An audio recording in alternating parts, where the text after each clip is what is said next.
una torpeza porque esta situación de impedimento al fiscal de materializar las diligencias que por estrategia de investigación haya programado el fiscal y que esté inmersa la Presidenta de la República y no brinde las facilidades, puede tomarse como un acto de obstrucción a la justicia.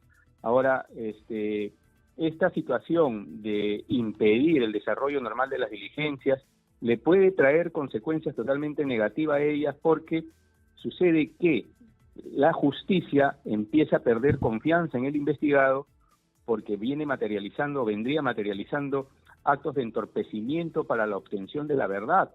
Y esta situación puede tomarse para pedir una medida cautelar más grave al Poder Judicial en contra de la presidenta Dina Boluarte, ¿no? Estamos conectados ahora vía Zoom con el doctor, el abogado Martín Salas. Él ha sido fiscal anticorrupción. Martín, buenos días. Gracias por atendernos. Muy buenos días, Nicolás. Gracias por la invitación también. ¿Cómo enfrentar una situación como la que se está viviendo en relación al tema de Dina Boluarte? Porque cuando la Fiscalía ha abierto una investigación sobre el tema de los Rolex y el fiscal Hernán Mendoza ha ido a realizar diligencias que son parte de las investigaciones, que son una atribución de la Fiscalía, no le han querido entregar los relojes para certificar los números de serie, la presidenta no lo ha querido recibir, y cuando han ido a su casa ni siquiera le han abierto la puerta. O sea, el fiscal se quedó afuera. ¿Qué implicancias puede tener esto, Martín? Mira, no sé si tal actitud de la presidenta Boluarte responderá a alguna estrategia de su defensa, pero si es alguna estrategia, de verdad que es una torpeza, porque esta situación de impedimento al fiscal de materializar las diligencias que por estrategia de investigación haya programado el fiscal y que esté inmersa la Presidenta de la República y no brinde las facilidades, puede tomarse como un acto de obstrucción a la justicia. Ahora, esta situación de impedir el desarrollo normal de las diligencias le puede traer consecuencias totalmente negativas a ellas, porque sucede que la justicia empieza a perder confianza en el investigado porque vendría materializando actos de entorpecimiento para la obtención de la verdad. Y esta situación puede tomarse para pedir una medida cautelar más grave al Poder Judicial en contra de la presidenta Dina Boluarte, ¿no?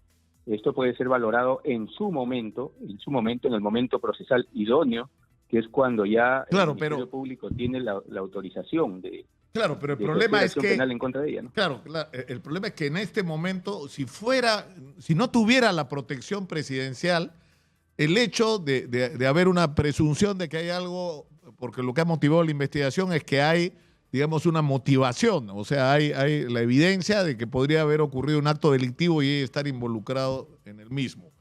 Pero de ahí hay dos elementos que son el peligro de fuga y la obstaculización a la investigación, ¿no es cierto? Como argumentos para justificar una prisión preventiva. O sea, si fuera una ciudadana común, sin la protección que le da la Presidencia de la República, la Fiscalía estaría solicitando hoy día la prisión preventiva, ¿no? Es que lo que sucede, por eso te decía yo, en el momento oportuno en que el Ministerio Público se encuentra autorizado ya por el Parlamento para ejercer acción penal en contra de la presidenta. Por eso, si bien no va a ocurrir esto en los tiempos más cortos, conforme ocurriría con un ciudadano de a pie, igual ella está poniendo en riesgo su situación jurídica a futuro. Pero ¿podrían ordenar el descerraje? O sea, va el fiscal a la casa de Dina Boluarte a hacer diligencias y a las oficinas de Palacio y no lo reciben. Él puede entrar con una orden judicial que diga descerraje. O sea, el fiscal puede romper la puerta de la casa de la presidenta o romper la puerta del despacho presidencial para entrar. ¿Eso es posible que ocurra? El tema de la inmunidad presidencial, ¿no?, que necesita la autorización del Parlamento, es para materializar ya formalmente una persecución penal. Para los actos de indagación iniciales, primigenios, sustentados sobre la base de una sospecha simple, en realidad no necesita la autorización del Parlamento. Y si hay gran riesgo en que se obtenga la evidencia correspondiente por una inconducta procesal del investigado, en este caso la presidenta, de la República, el fiscal puede solicitar al juez de investigación preparatoria, juez supremo de investigación preparatoria, la orden de allanamiento correspondiente. Con esto no se va a vulnerar la investidura que tiene la presidenta y la protección parlamentaria, la protección constitucional de la cual ella goza. El fiscal sí podría pedirle al juez de investigación preparatoria una orden de allanamiento, ¿no? Hasta ese extremo no llega pero sería tremendo, Martín, que estemos enfrentados a una situación así, que la presidenta de la República esté enfrentada a un fiscal entrando con policías a allanar su casa y las oficinas del Palacio de Gobierno en busca de los relojes Rolex que ella tenía que entregar. Claro, ahora esta situación no es solo de la presidenta. Mira que hemos tenido unos días atrás al presidente del Congreso diciendo: yo no voy a permitir ningún acto de allanamiento al Parlamento ni a ningún domicilio de algún parlamentario, ¿no?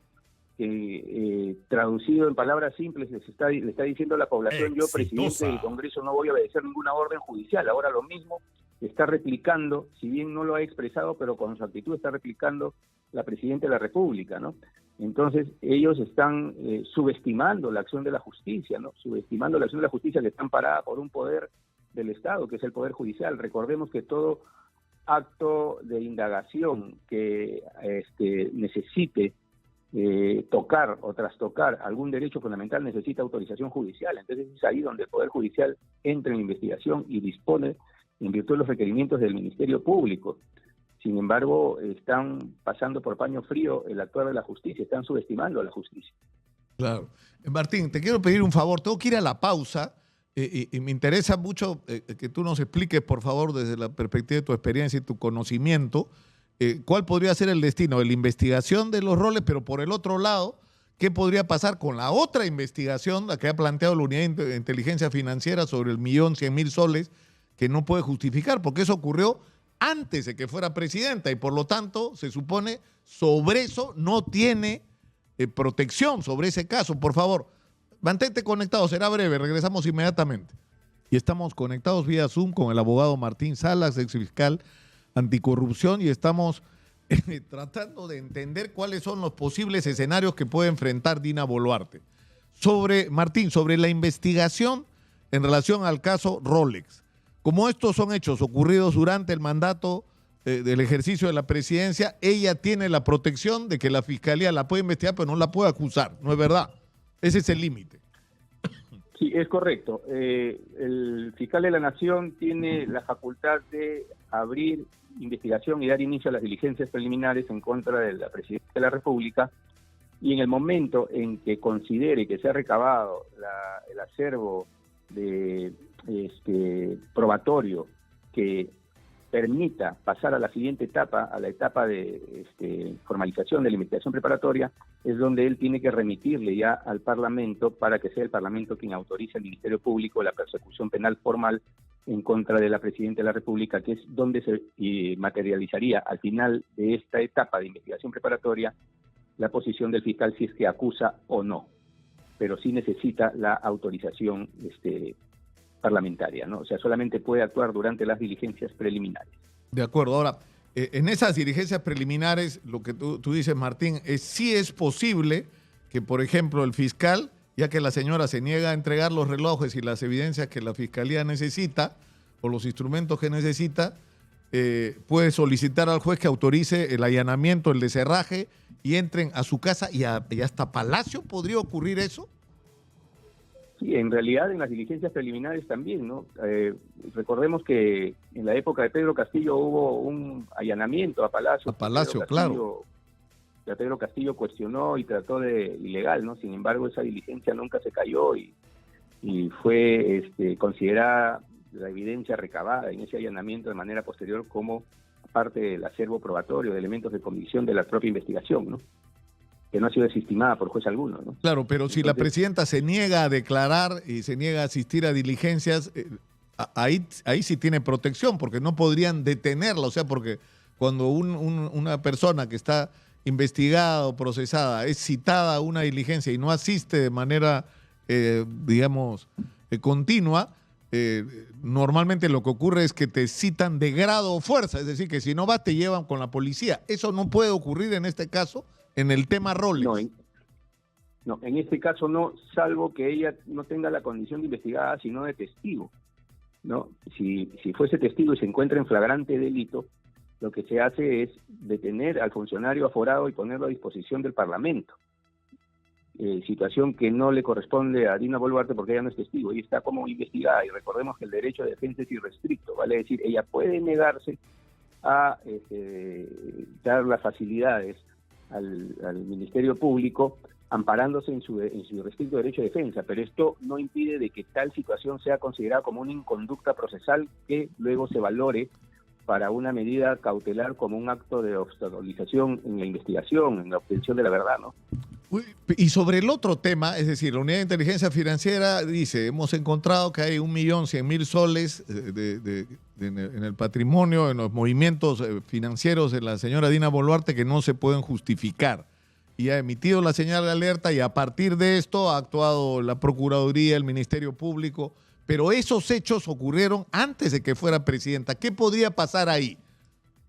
Ya, acá hay que distinguir entre los periodos o fechas, ¿no?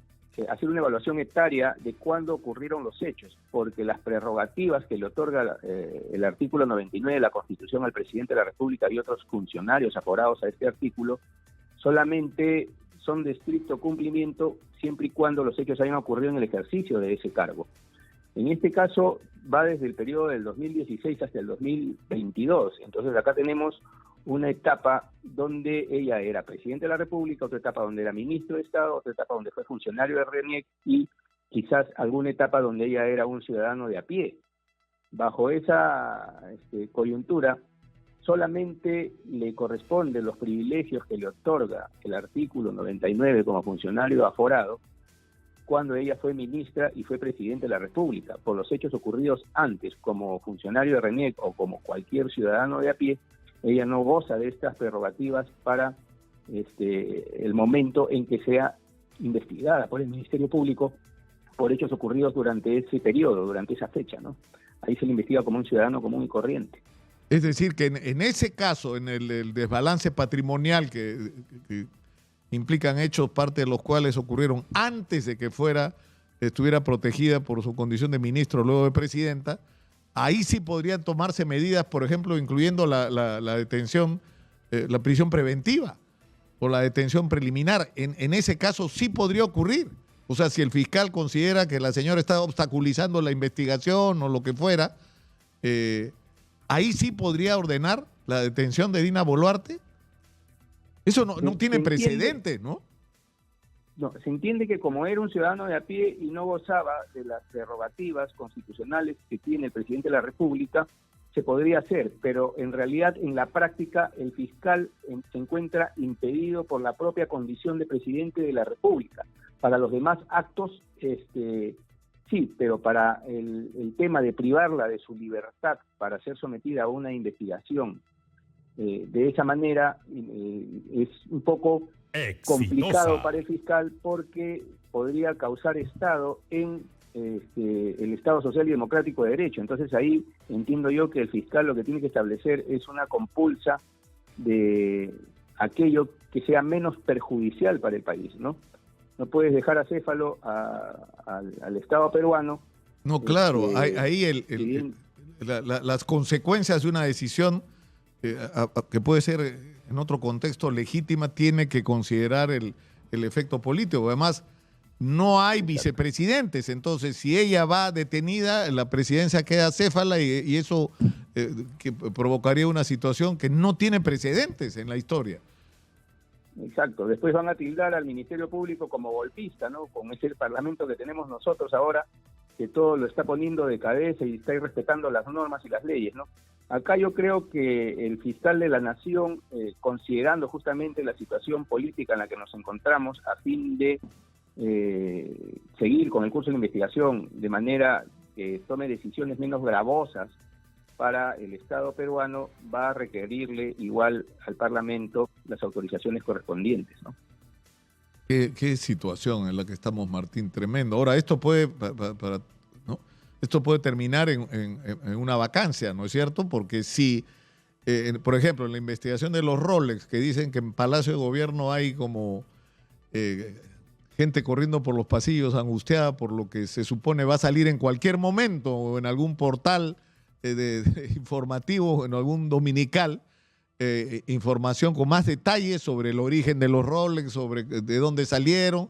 Eso puede llevar a una situación muy complicada. Ahora, eso lo que sí puede provocar es que el Congreso considere que por la gravedad de los hechos y por la actitud de la presidenta de no colaborar con la justicia, de haber mentido sobre el tema, que eso justifique una moción de vacancia presidencial, ¿no? Sí, pero quieres que te sea sincero, dentro de mi opinión, yo no soy político, pero como un ciudadano de a pie te puedo dar mi opinión política al respecto, ¿no? Yo creo que el Congreso de la República necesita de Dina y Dina necesita del Congreso. Hay un blindaje mutuo entre ellos, ninguno se toca. Claro. ¿No? Y bien complicado que el Congreso la vaque, ¿no? Claro, porque si el Congreso la vaca, se van a tener que ir ellos también, aunque por ahí decían que ya tienen la reelección. Entonces, pero no sé si alguno de ellos o la mayoría de ellos confían en que alguien los reelegiría, ¿no? Pero en fin, ¿no? Con el nivel de desaprobación creo que están en un 95%. No tiene precedentes. ¿Qué es lo que es tremendo, ¿no? O sea, ¿cómo con ese nivel de aprobación, por ejemplo, te lanzas a reformar media constitución, ¿no? O sea, nos están cambiando las reglas de juego de la vida de todos los peruanos y lo están haciendo ellos a su gusto, ¿no? Mira, pero en fin. Mira, por una cuestión sencilla nomás, cómo vulneran la Constitución tanto el Ejecutivo como el Congreso de la República. El hecho de sacar discursos y desobedecer las órdenes y mandatos judiciales es atentar contra la Constitución, porque la Constitución autoriza al Poder Judicial y dice que las órdenes judiciales son de cumplimiento estricto y obligatorio. Igualmente para el Parlamento, ninguna autoridad puede abocarse a causas pendientes en sede judicial, pero ellos quieren tocar el tema de Delia Espinosa y ver cómo la desaforan a ella y al fiscal de la Nación, a pesar de que esto ya lo decidió un juez. Esas vulneraciones a la Constitución, si estuviéramos en otro lugar, en otro país, donde incluso involucraríamos a nuestras Fuerzas Armadas, que son los garantes de la Constitución, y que la razón de ser de nuestra Constitución es el pueblo peruano, entonces ellos actuarían al defender la Constitución, defender al pueblo, y hubiesen tomado otro tipo de decisiones, ¿no? Pero sin embargo, las Fuerzas Armadas también están muy sometidas al poder político. Entonces, no encontramos una solución política acá y seguimos sometidos a un poder totalmente oscuro, nefasto, que se encuentra vinculado a grandes actos de presunta corrupción, ¿no? Algo tiene que pasar, Martín. Algo, no sé qué va a pasar, sinceramente, pero algo tiene que pasar. O sea, no podemos los ciudadanos seguir permitiendo que nos pasen por encima, que decidan no solo a espaldas nuestras, sino en contra nuestra. Porque están decidiendo en contra de los ciudadanos. Pero mira, si el ciudadano lo han eliminado, ¿cuántos fallecidos hay en las marchas por sacar su protesta? E incluso algunos cómplices de esta situación en el mismo Poder Judicial, que todavía no ha sido tomado por esta mafia, sacan pronunciamientos vinculantes donde materializan posiciones que dicen que el pueblo que sale a marchar comete delito, silencian al pueblo de esa manera o lo asesinan en las calles. ¿Cómo es que se va a solucionar esta situación? Ojalá que salga por ahí algún general al mejor estilo de Salinas Segó o de Pastor Vives para que se tome posiciones en bien del pueblo peruano y en defensa de la Constitución, porque después otra salida yo no le veo, de verdad. Sí. No le veo. No, o sea, estamos hablando ya de... Nos van a acusar de... Yo decía hace algunas semanas que si uno revisa la historia del Perú en circunstancias como esta, en otros momentos habría ocurrido un golpe de Estado. El problema es que... Claro. No sé, había una feria de millones ahí, ¿no? De aumentos de presupuestos y de gollerías con las que, entiendo, los políticos en el gobierno han pretendido comprar la voluntad de los altos mandos de las Fuerzas Armadas, ¿no? Y el precio que pretenden que paguen es que ellos sean los que vayan presos, ¿no es cierto?, por los muertos de diciembre del 22 y enero del 23. Y yo no sé si eso... está creando un buen ánimo dentro de las Fuerzas Armadas, pero como tú dices, exitosa. ¿Qué pensarán, no, los militares sobre todo esto? Es una buena pregunta. Es una buena pregunta, Martín, ¿no? El tema es que los altos mandos, pues, una vez que han probado el poder y las joyerías que le trae el poder, ¿no? les es difícil perder el cargo, ¿no? Ellos creen que los cargos son para siempre, pero los cargos son efímeros. Ya la historia juzgará a aquellos militares que no están alineados con la defensa de la Constitución y que priman sus intereses particulares versus los intereses del pueblo, ¿no? De verdad que es lamentable, porque ni los organismos internacionales pueden hacer nada aquí en el Perú. El Estado social y democrático, el derecho, está totalmente golpeado y maltratado, por no decir desaparecido en el Perú, porque ya no tenemos Estado social y democrático del derecho. Se incumple la Constitución, se vulneran derechos fundamentales. La situación del Perú parece mentira, pero está complicada, muy complicada. Sí, claro. Y lo que más sorprende es la absoluta inconsciencia de quienes son los protagonistas de nuestra desgracia, de lo que están haciendo, ¿no? Pero en fin, Martín, muchas gracias. Ha estado subversiva tu declaración, Martín. Muchas gracias. ¿Cómo? Pero has estado subversivo hoy día. Muchas gracias. ¿Ah? No, todo por el amor al Perú, Nicolás. Lo que hace falta son sacudones. ¿Ah? Hay que sacudirla. Mira, hay una ciudadana peruana americana que está pidiendo a la embajada americana, es la señora Elizabeth Flores de McDowell, está pidiendo a la embajada americana la suspensión de las visas diplomáticas para todo el Parlamento y para todas aquellas autoridades que estén vinculadas con corrupción. Ojalá que nuestros hermanos de los Estados Unidos escuchen esto, porque con esa visa diplomática también se puede abrir una puerta de fuga para todos estos delincuentes políticos que están en manos de la justicia, ¿no? Muchas gracias, Martín. Muchas gracias. Está bravo, Martín Salas, hoy día.